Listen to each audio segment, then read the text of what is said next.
So this is video quiz 4, and it's over chapter 11. Only one chapter, so it's a pretty quick quiz. So chapter 11 deals with persuasion. Persuasion is really important when you're giving a public speech because you want the audience to connect with you and agree with what you're saying.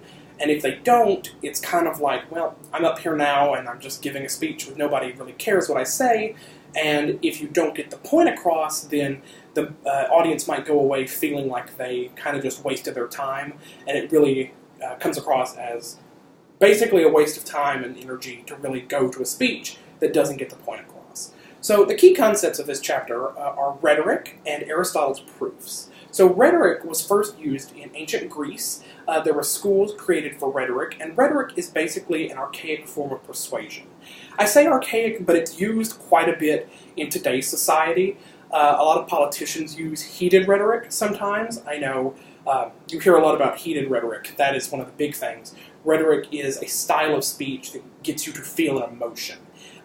So if you say something that is really powerful, somebody can connect with it and they'll feel like they know exactly what you're saying and they'll connect with it on an emotional level. So rhetoric is very powerful and people don't understand exactly how powerful it is, but a lot of politicians use it and anybody in a public office is very, very used to using rhetoric, I would say. And so Aristotle's proofs, the second concept discussed in the chapter, Aristotle's proofs contain 3 different styles of proofs. You have ethos, which means character in Greek. It is the style that you are appealing to a person's character, you're appealing to their good nature, you're appealing to the idea that they know what is right and wrong, and that's very popular in speeches that are persuasive. If you're talking about something good or something bad, you'll want the people to relate to what you're saying, and so by using ethos, you're connecting with that emotional character. So also pathos, which is the second proof, is suffering in Greek, and it also connects to emotion, but this time it connects to sadness. So if you're trying to give a speech where you need to get the point across that something horrible has happened and that change needs to occur in order to fix this problem, pathos is going to be your key. Pathos is the use of appealing to one's sorrow and sadness to get them on your side. And I know a lot of people, when they think of a sad thing, sad commercial, they'll think of the ASPCA commercial.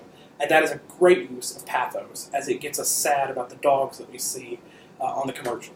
So it's really great. And it's a thing that people use to get their point across.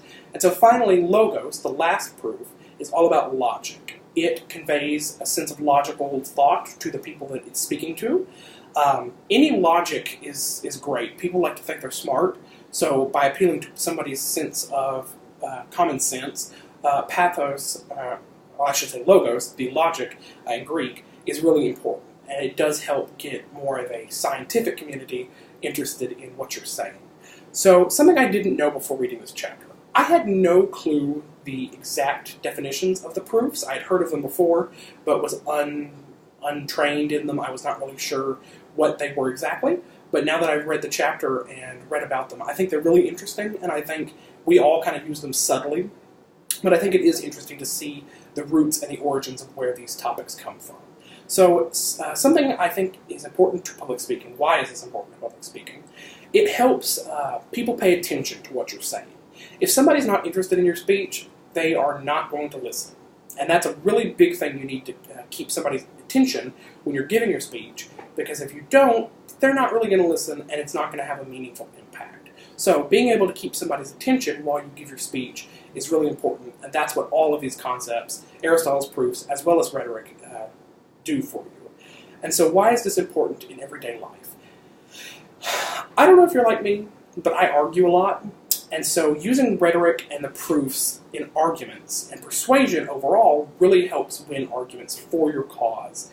And if you're arguing for the better good of your community, or if you're in a debate team I know is popular, it is something that you can use in your everyday life, and it really does help get your point across. It helps the people you're speaking to connect with you, and it's really important to know how to do this in order to have an effective speech. Thank you.